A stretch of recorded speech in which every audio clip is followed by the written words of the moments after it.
দেখি প্রশ্ন করেন, আমি উত্তর দিব। দেখি কোনটা ভুল আপনি বলেন, আমি বলি কোনটা ভুল। বলেন, হ্যাঁ বলেন, আমাকে বলেন কোনটা সমস্যা বলেন।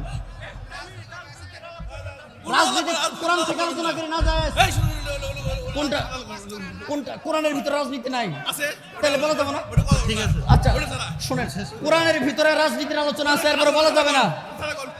তার মানে কোরআন কিছু মানবে, কিছু মানবে না।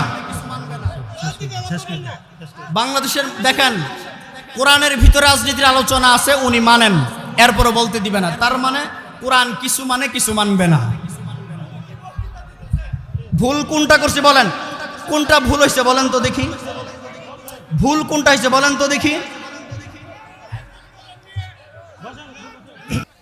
মির্জা ফখরুল যদি বলতে পারে কোরআন হাদিস মানি না, আমি এই কথা বলতে পারবো না বিএনপিকে মানি না।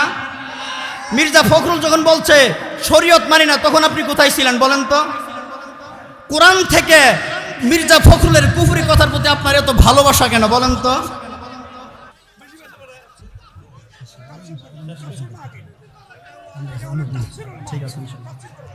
বসেন বসেন, মা বোনরা আসে।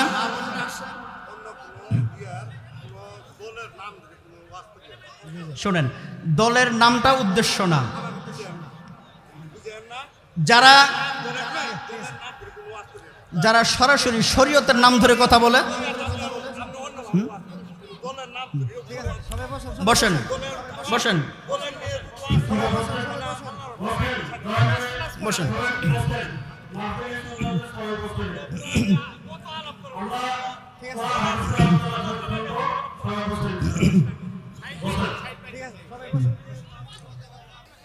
মির্জা ফখরুল যদি বলতে পারে কোরআন হাদিস মানি না, আমি এই কথা বলতে পারবো না বিএনপিকে মানি না। মির্জা ফখরুল যখন বলছে শরীয়ত মানি না, তখন আপনি কোথায় ছিলেন বলেন তো? কোরআন থেকে মির্জা ফখরুলের কুফরি কথার প্রতি আপনার এত ভালোবাসা কেন বলেন তো? এবার একটু আমরা দেখি দেশের মাটিতে কি করে কোরআনের আইন চালু হয়, এটা আমরা দেখব, ঠিক কিনা বলেন। একটা মাইক দেন, আপনি প্রশ্ন করবেন, আমি উত্তর দিব। প্রশ্ন করেন, থামেন। আপনি প্রশ্ন করেন, আমি উত্তর দিব। দেখি প্রশ্ন করেন, আমি উত্তর দিব। দেখি কোনটা ভুল আপনি বলেন, আমি বলি কোনটা ভুল। বলেন, হ্যাঁ বলেন, আমাকে বলেন কোনটা সমস্যা বলেন। রাজনীতি কোরআন থেকে আলোচনা করে না যায়। কোনটা কোনটা কোরআনের ভিতরে রাজনীতি নাই তাহলে বলা যাবে না? ঠিক আছে, আচ্ছা শুনেন, কোরআনের ভিতরে রাজনীতির আলোচনা আছে, এরপরে বলা যাবে না। তার মানে কোরআন কিছু মানবে, কিছু মানবে না। বাংলাদেশের দেখেন, কোরআনের ভিতরে রাজনীতির আলোচনা আছে, উনি মানেন, এরপরে বলতে দিবে না। তার মানে কোরআন কিছু মানে, কিছু মানবে না। ভুল কোনটা করছে বলেন, কোনটা ভুল হয়েছে বলেন তো দেখি। ভুল কোনটা হয়েছে বলেন তো দেখি।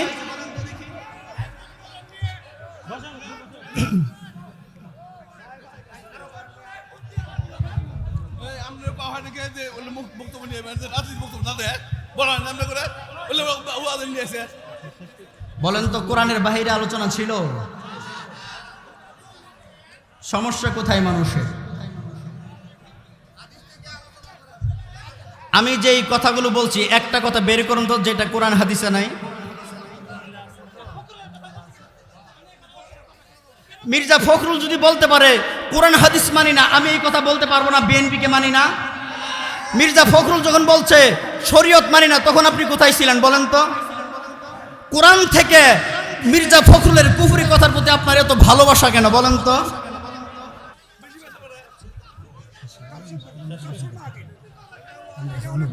ঠিক আছে, বসেন বসেন, মা বোনরা আসে।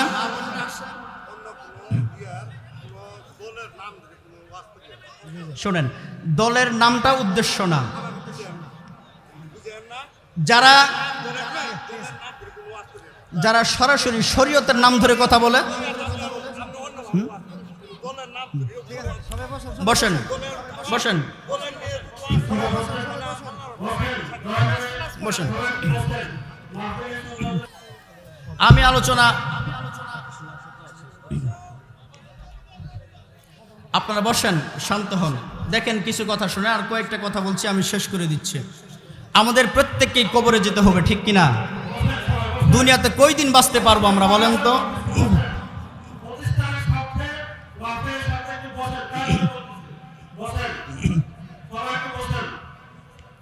একটু জিকির করেন, সুবহানাল্লাহ আলহামদুলিল্লাহ,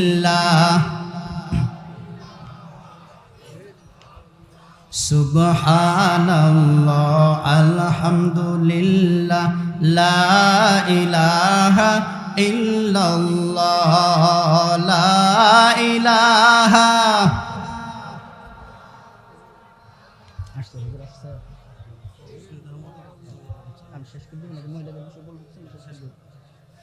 সুবহানাল্লাহ আলহামদুলিল্লাহ। আর একটা কথা বলি, আমাদের কাছে কোরআন হাদিস বড় আর সবাই সমান।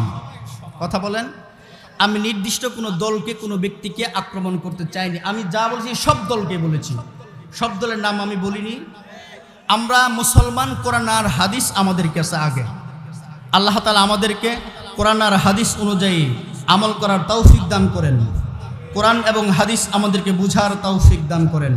আমরা যেন ঈমান নিয়ে কবরে যেতে পারি, আল্লাহ তাআলা এই তৌফিক আমাদেরকে দান করেন। ওয়া আখির দাওয়ানা আনিল হামদুলিল্লাহি রাব্বিল আলামিন। আসসালামু আলাইকুম ওয়া রাহমাতুল্লাহি ওয়া বারাকাতুহু। একজনে বললেন আলোচনার শেষে, হুজুর মসজিদের ভিতরে রাজনীতির কথা বলবেন না। আমি বললাম, বলতেছি আমি নবীজির আদর্শের কথা, এখন আপনি রাজনীতি কই পাইলেন? নবীজির আদর্শের কথা বললেই কি রাজনীতি হয়ে যায়? আমি বললাম, তাহলে আপনি পৃথিবীতে কার আদর্শ বাস্তবায়ন করবেন? কই জিয়াউর রহমানের কথা। দেখেন, আমি বলছি নবীজির আদর্শের কথা, ও বলতেছে বাস্তবায়ন করবে জিয়াউর রহমানের আদর্শ। আপনি জিয়াউর রহমানের আদর্শ বাস্তবায়ন করবেন, করেন, কিন্তু তার আগে তো আপনাকে একটু চিন্তা করা উচিত জিয়াউর রহমানের আদর্শের ভিতরে কি আছে আর নবী মুহাম্মদুর রাসূলুল্লাহর আদর্শের ভিতরে কি আছে। কথা বলেন। কেউ চিন্তা করে জিয়াউর রহমানের আদর্শ বাস্তবায়ন করবে, কেউ চিন্তা করে শেখ মুজিবুরের আদর্শ বাস্তবায়ন করবে, কেউ চিন্তা করে এরশাদের আদর্শ বাস্তবায়ন করবে। কিন্তু মুসলমানদের জন্য উচিত শুধুমাত্র নবী মুহাম্মদ রাসূলুল্লাহর আদর্শ বাস্তবায়ন করা, ঠিক কিনা? শুধুমাত্র নবী মুহাম্মদ রাসূলুল্লাহর আদর্শই পৃথিবীতে বাস্তবায়ন করতে হবে এবং তার ভিতরেই আমাদের জন্য শান্তি। অন্য কোনো মানুষের আদর্শের ভিতরে আমাদের জন্য শান্তি নাই। আজকে বাংলাদেশের শান্তি নাই কেন জানেন? নবীজির আদর্শ বাস্তবায়ন আমরা করতে চাই না। ইসলামের যে আদর্শ, এগুলো আমরা বাস্তবায়ন করতে চাই না। আমরা এক একজন এক এক মানুষের আদর্শ বাস্তবায়ন করতে চাই। এই কারণে আমাদের ভিতরে শান্তি নাই। শান্তি আছে? 5 আগস্টের পরে ভেবেছিলাম দেশ মনে হয় চাঁদাবাজ মুক্ত হইল। বেশি না কম? এখন বেশি চলছে। আরো ভাবছিলাম 5 আগস্টের পরে কোরআন হাদিসের কথা বললে বাধা আসবে না, এখনো মাহফিল বন্ধ হওয়া শুরু হয়ে গেছে। ক্ষমতায় তো যাইতেই পারেন নাই, এখনই কাজ করা শুরু করে দিলেন। ক্ষমতা গেলে কি করতে পারে ওনারা? কিন্তু রাজনীতি করবেন।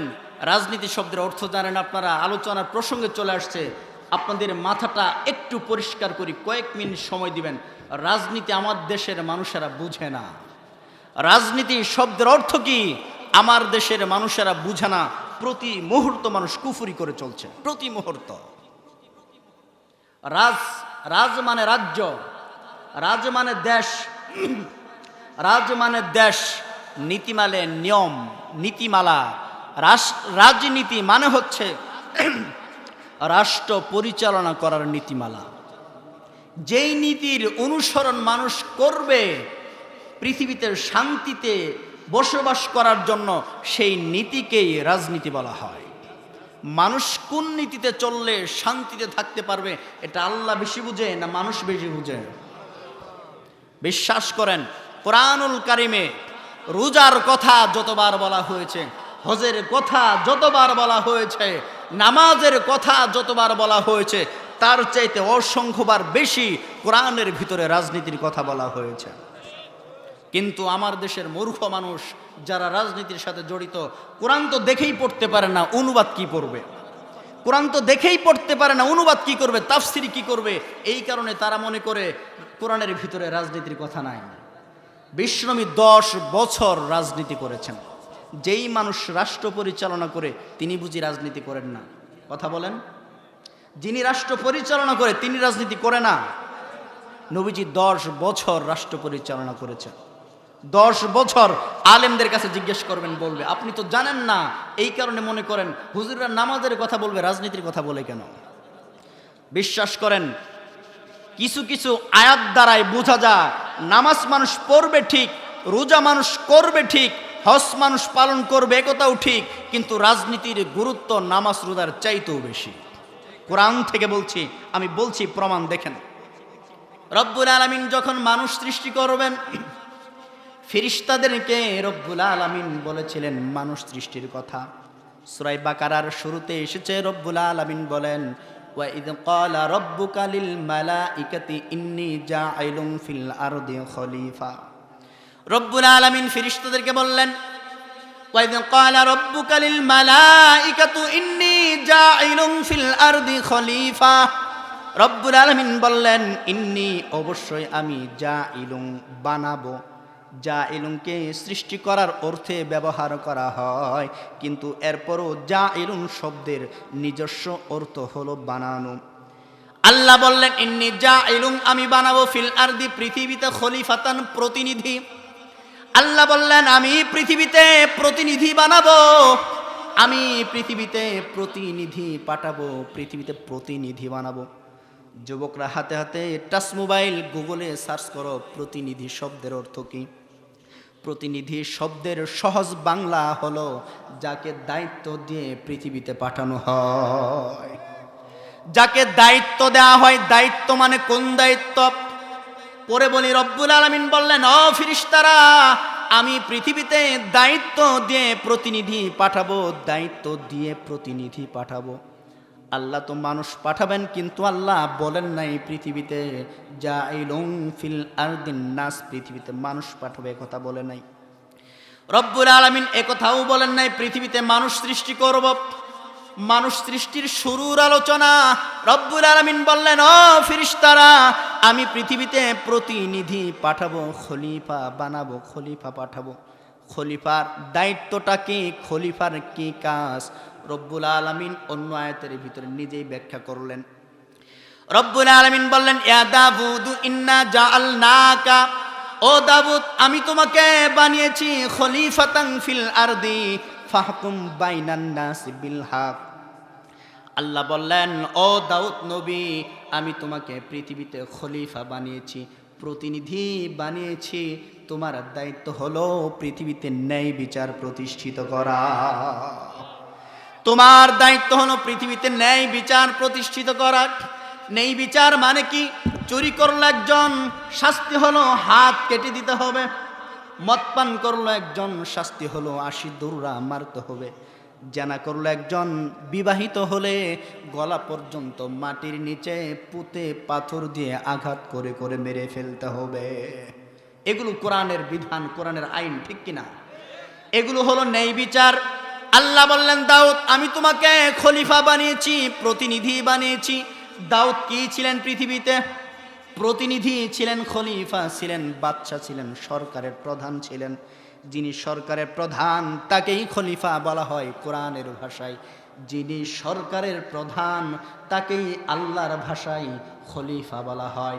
আল্লাহ বললেন, দাউদ তোমাকে খলিফা বানালাম, যার কারণে পৃথিবীতে তুমি ন্যায় বিচার প্রতিষ্ঠিত করতে পারো।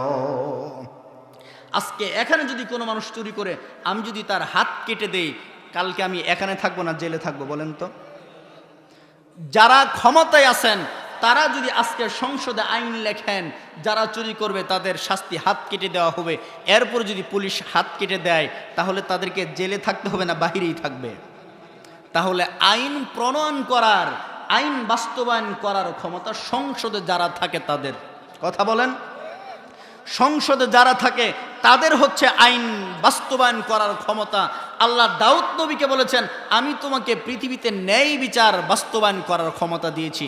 তার মানে তুমি সরকারের প্রধান। দাউদ নবী পৃথিবীতে বাদশার সরকারের প্রধানই ছিলেন। রাজনীতি করতে হবে কোন রাজনীতি? কোরআনের রাজনীতি। রাজনীতি করতে হবে পৃথিবীতে কোন রাজনীতি? আল্লাহ যেই রাজনীতির কথা কোরআনে বলেছেন সেই রাজনীতি। আরেকটা কথা বলি, রব্বুল আলামিন কোরআনুল কারিমে নবীজিকে লক্ষ্য করে বললেন, ওয়ামা ইউমিনু আকসারুহুম বিল্লাহি ইল্লা ওয়াহুম মুশরিকুন। আল্লাহ বললেন, নবী, আপনার উম্মতের ভিতর থেকে যারা কালিমা পড়ে মুসলমান হয়েছে এদের ভিতরে অধিকাংশই মুশরিক। যারা কালিমা পড়ে মুসলমান হয়েছে, নামাজ পড়ে, রোজা করে, হজ করে, যাকাত দেয়, দাড়ি রাখে, ফিতরা দেয়, সব ইবাদত করে, আল্লাহ রাব্বুল আলামিন বললেন এদের ভিতর থেকেই অধিকাংশ ইমানদাররা মুশরিক।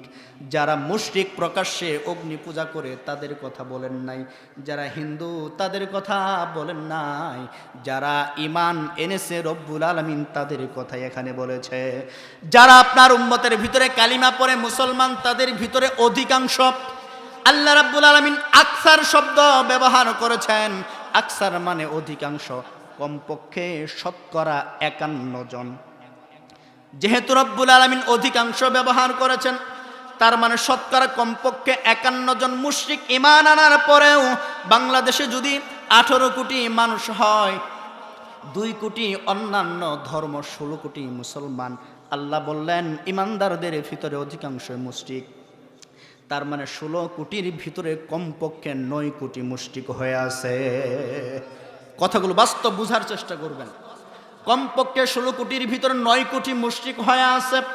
কিন্তু এর চাইতে আরো বেশি বাস্তব, আমি নিজে গবেষণা করে দেখেছি, 16 কোটি যদি মুসলমান হয়, এই আয়াতের উপর ভিত্তি করে বলতে পারি কমপক্ষে 10 কোটি, 10 থেকে 12 কোটি মুশরিক হয়ে আছে বাংলাদেশে। কিন্তু এরা বুঝতে পারে না কেন মুশরিক হয়ে থাকে, কেন মুশরিক হয়ে যায়। একটা কারণ আপনাদের ভিতরে বর্ণনা করি, মানুষ কেন মুশরিক হয় একটা কারণ বলি। কালিমায়ে তয়্যিবা আপনারা পড়েছেন, লা ইলাহা ইল্লাল্লাহ। লা ইলাহা ইল্লাল্লাহ শব্দের অর্থ আপনারা জানেন, আল্লাহ ছাড়া কোনো মাবুদ নাই, ঠিক কিনা? আল্লাহ ছাড়া কোনো ইলাহা নাই। কিন্তু তাফসীর ফি জিলালিল কোরআনের ভিতরে লা ইলাহা ইল্লাল্লাহ এই বাক্যটির 3টি ব্যাখ্যা করা হয়েছে। এর ভিতরে 1 নাম্বার তাফসীর হলো, এই পৃথিবীতে শুধুমাত্র আইন দেওয়ার মালিক একমাত্র আল্লাহ। আইন দেওয়ার মালিক একমাত্র আল্লাহ। পৃথিবী সৃষ্টি করেছেন আল্লাহ, মানুষ সৃষ্টি করেছেন আল্লাহ, হায়াত দিয়েছেন আল্লাহ, মাউত দিয়েছেন আল্লাহ। এই মানুষ পৃথিবীতে যেই নিয়মের অনুসরণ করবে ওই নিয়মও আল্লাহই দিবেন, এটা আল্লাহর অধিকার। কিন্তু পৃথিবীর মানুষেরা কোন নিয়মের অনুসরণ করে, পৃথিবীর মানুষেরা কোন আইনের অনুসরণ করে? আজকের বাংলাদেশের মাটিতে চুরি করে এমন লোক নাই, কথা বলেন। বাংলাদেশের মাটিতে জানা করে এমন লোক নাই। চুরি করেছে, ধরা পড়েছে, জেলখানায় বন্দী হয়ে আছে 5 বছরের জেল, 50,000 টাকা জরিমানা। জানা করেছে, ধরা পড়েছে 6 মাসের জেল, 10,000 টাকা জরিমানা। শাস্তি তাদেরকে দেওয়া হলো চুরির বিনিময়ে, শাস্তি তাদেরকে দেওয়া হলো জানার কারণে। কিন্তু প্রশ্ন হলো, এই আইন তুমি কোথায় পেলে? শাস্তি তো আল্লাহ নিজে দিলেন, চুরি করলে হাত কেটে দিতে হবে। শাস্তি তো আল্লাহ নিজেই দিলেন, জানা করলে মৃত্যুদণ্ড দিতে হবে। কে তুমি, কোথায় থেকে এসেছ? আল্লাহর আইন পরিবর্তন করে নিজেই আইন তৈরি করলে। আজ থেকে কোরআনের আইন চলবে না। কোরআনের ভিতরে হাত কাটার কথা বলা হয়েছে, এটা আমরা গ্রহণ করলাম না। আজ থেকে বাংলাদেশে কেউ চুরি করে ধরা পড়লে তার শাস্তি হবে 2 বছরের জেল আর 50,000 জরিমানা। এই আইন যারা ক্ষমতায় বসে করলো, আপনার মতো মূর্খ মুসলমান ওই নেতাকেই ভোট দিয়ে বারবার সংসদে পাঠান। ওই নেতা ক্ষমতা পেয়ে, ভোট পেয়ে সংসদে গিয়ে কোরআনের বিরুদ্ধে আইন প্রণয়ন করে। শুধুমাত্র মুসলমানদের কারণে বাংলাদেশের মাটিতে কোরআনের আইনগুলো বাস্তবায়ন হচ্ছে না, এর সম্পূর্ণ দায় মুসলমানদের কারণে। আপনি রাজনীতি করেন, কোন রাজনীতি করেন? রাজনীতি ফরজ ইবাদত, মিয়া, ফরজ ইবাদত। আপনি এমন নেতার সাথে রাজনীতি করেন, ও কোরআন পড়তেই জানে না, ও সংসদে বসে কোরআনের বিরুদ্ধে আইন প্রণয়ন করে। আইন দেওয়ার মালিক শুধুমাত্র আল্লাহ। আল্লাহ ছাড়া কোনো মানুষ যদি আইন লিখে ও নিজেকে আল্লাহ দাবি না করলেও ও মূলত আল্লাহর চেয়ারে বসে গেছে। কোরআনের পরিভাষায় তাগুত বলা হয় যারা আইন প্রণয়ন করে আল্লাহর আইন বাদ দিয়ে, কোরআনের পরিভাষায় তাদেরকে তাগুত বলা হয়। ওই আইনকে যারা সমর্থন করবে এরাই মুশরিক। মানবরচিত আইনকে যদি কোনো মানুষ সমর্থন করে, চুরি করলে 6 মাসের জেল, 2 বছরের জেল আপনাকে দেয়া হলো, আপনি যদি খুশি হয়ে থাকেন, মাহফিল আল্লাহর কসম করে বলছি আপনি মুশরিক, আপনি মুশরিক। আমিও এই আইন মানি, কিন্তু আমাকে মানতে বাধ্য করা হয়েছে। বাংলাদেশের কোনো নেতাকে আজও পর্যন্ত আমি ভোট দেইনি, দিবও না ইসলাম ছাড়া। আমি ওদেরকে ক্ষমতায় যেতে দিতে চাই না। আপনি ভোট দেন, আপনাকে 500 টাকা দেয়, 5 কাপ চা খাওয়া, 2 প্যাক বিড়ি দেয়, সারা রাত স্লোগান দেন। ভোটের সময় ওদেরকে জীবন দিয়ে লড়াই করে ক্ষমতায় বসান, ওরাই সংসদে বসে কোরআনের বিরুদ্ধে আইন তৈরি করে। আপনি মুসলমান নিজেকে দাবি করেন মিয়া, আপনি মুশরিক হয়ে আছেন কিন্তু জানেন না। মির্জা ফখরুল ইসলাম আলমগীর চিনেন? মির্জা ফখরুল ইসলাম আলমগীর তিনি সেদিন বক্তৃতা করেছেন, বিএনপি শরিয়া আইনে বিশ্বাস করে না। বিএনপি শরিয়া আইনে বিশ্বাস করে না। শরিয়া আইন মানে ওই যে চুরি করলে হাত কেটে দিতে হবে এই আইন। শরিয়া আইন মানে মদ পান করলে 80 দুর্রা মারতে হবে এই আইন। শরিয়া আইন মানে জানা করলে মৃত্যুদণ্ড দিতে হবে এই আইন। মির্জা ফখরুল ইসলাম বলছেন এই আইন বিএনপি বিশ্বাস করে না। বিএনপির অন্যান্য নেতাকর্মীরা এই আইন মানে কিনা আমি জানি না, কিন্তু মির্জা ফখরুল তো স্পষ্ট শরীয়তের আইন বিশ্বাস করে না, এই কথা প্রমাণিত। আজকের এই ওয়াজের স্টেজ থেকে একটি ঐতিহাসিক ফতোয়া দিচ্ছে বাংলাদেশের আলেমদের পক্ষ থেকে। মির্জা ফখরুল ইসলাম আলমগীর যখন বলেছে বিএনপি শরিয়া আইন বিশ্বাস করে না, এই কথা বলার কারণে মির্জা ফখরুল ইসলাম আলমগীর কাফেরে পরিণত হয়েছে। আলেমদের পক্ষ থেকে এই ফতোয়া দিলাম, যত তার স্ত্রী তালাক হয়ে গেছে, যতক্ষণ পর্যন্ত সে তওবা না করবে, কালিমা নতুন করে না পড়বে, ততক্ষণ পর্যন্ত তার উপরে এই কুফরের হুকুম চলমান থাকবে। যতক্ষণ পর্যন্ত তওবা না করবে। তিনি আরো বলেছেন রাজনীতির সাথে কোরআনের কোনো সম্পর্ক নাই। মূর্খ কোথাকার। রাজনীতির উৎসই হচ্ছে ধর্মীয় গ্রন্থ আল কোরআন, রাজনীতির উৎস হচ্ছে মহাগ্রন্থ আল কোরআন। তুমি যদি রাজনীতি থেকে কোরআনকে আলাদা করো, কোনো মানুষ যদি বলে নামাজের সাথে কোরআনের সম্পর্ক নাই, কেমন মূর্খতা বলেন তো? কোনো মানুষ যদি বলে হজের সাথে কোরআনের সম্পর্ক নাই, কেমন মূর্খতা? এই কথা বলা যেমন নামাজের সাথে কোরআনের সম্পর্ক নাই, এই কথা বলা যেমন অপরাধ, রাজনীতির সাথে কোরআনের সম্পর্ক নাই এই কথা বলাও ঠিক তেমনই অপরাধ। রাজনীতি করবেন কাদের সাথে? আলেমদের সাথে। কাদের সাথে? আলেমদের সাথে রাজনীতি করবেন। রাজনীতি করার একটা মাত্র উদ্দেশ্য, 2টা উদ্দেশ্য হতে পারে না।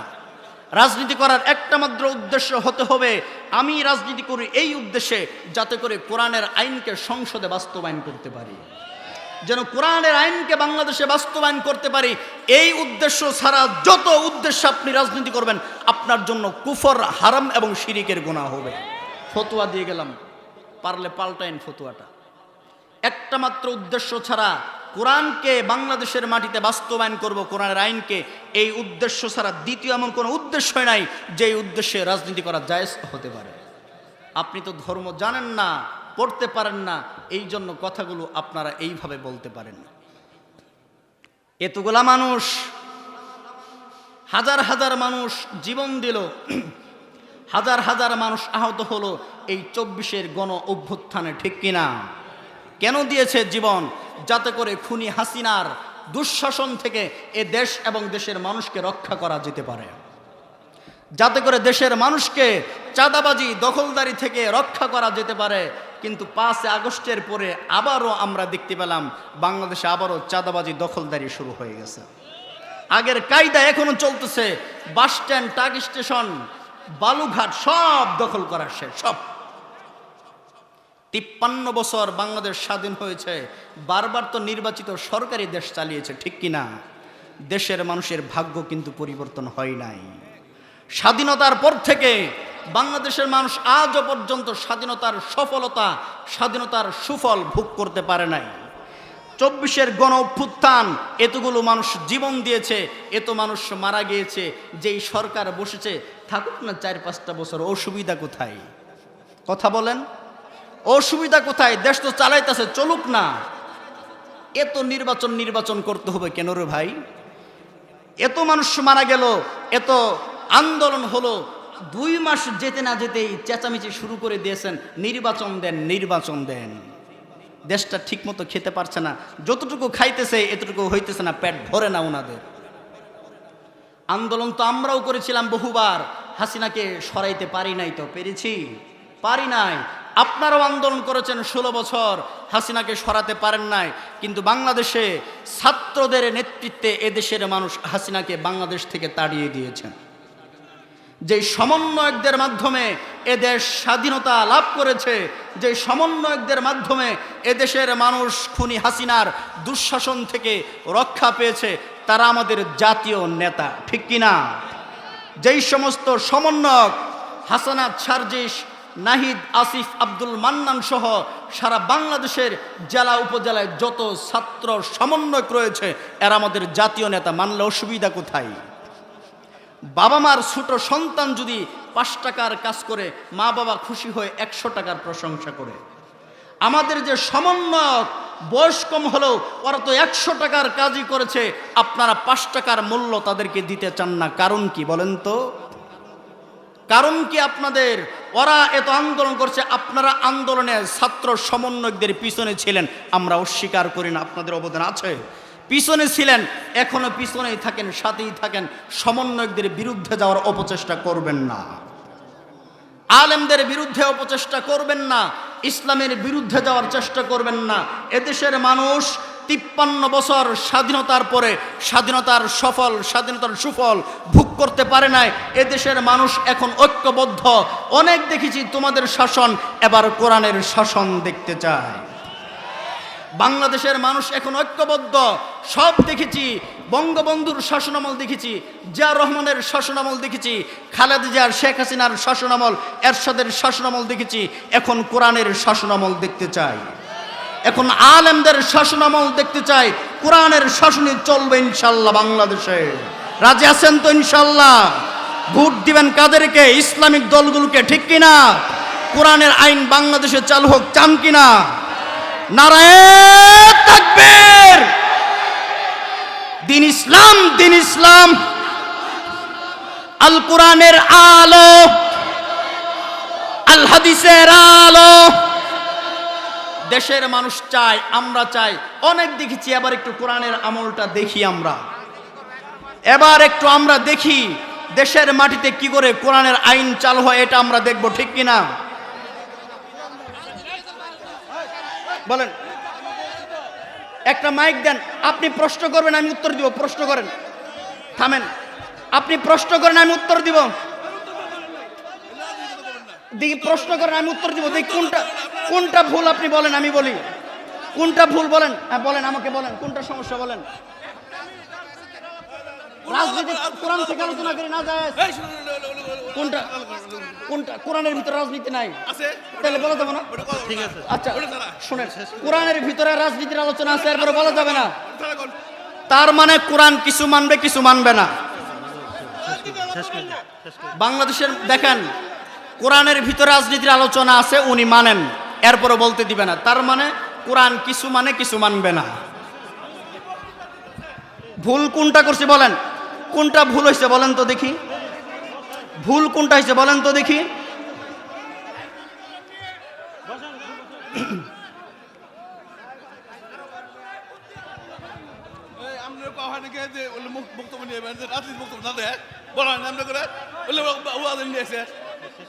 বলেন তো, কোরআনের বাহিরে আলোচনা ছিল? সমস্যা কোথায় মানুষের? আমি যেই কথাগুলো বলছি, একটা কথা বের করুন তো যেটা কোরআন হাদিসে নাই। মির্জা ফখরুল যদি বলতে পারে কোরআন হাদিস মানি না, আমি এই কথা বলতে পারবো না বিএনপিকে মানি না? মির্জা ফখরুল যখন বলছে শরীয়ত মানি না, তখন আপনি কোথায় ছিলেন বলেন তো? কোরআন থেকে মির্জা ফখরুলের কুফরি কথার প্রতি আপনার এত ভালোবাসা কেন বলেন তো?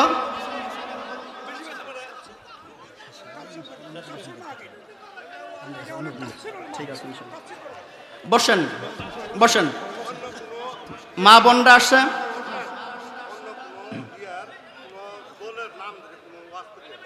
শোনেন, দলের নামটা উদ্দেশ্য না।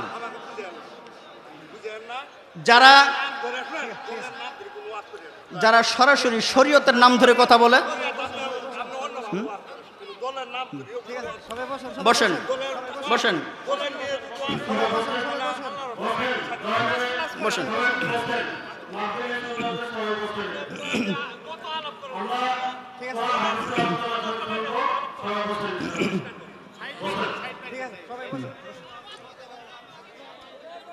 বসেন, আপনারা বসেন, আলোচনা হবে ইনশাল্লাহ। আলোচনা চলবে না, আমি আলোচনা, আপনারা বসেন, শান্ত হন। দেখেন, কিছু কথা শুনে আর কয়েকটা কথা বলছি, আমি শেষ করে দিচ্ছি। আমাদের প্রত্যেককেই কবরে যেতে হবে, ঠিক কিনা? দুনিয়াতে কই দিন বাঁচতে পারবো আমরা, বলেন তো?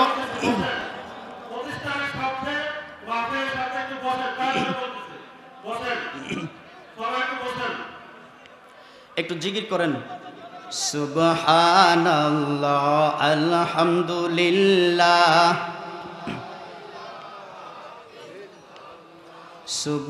সুবহানাল্লাহ আলহামদুলিল্লাহ, লা ইলাহা ইল্লাল্লাহ, লা ইলাহা।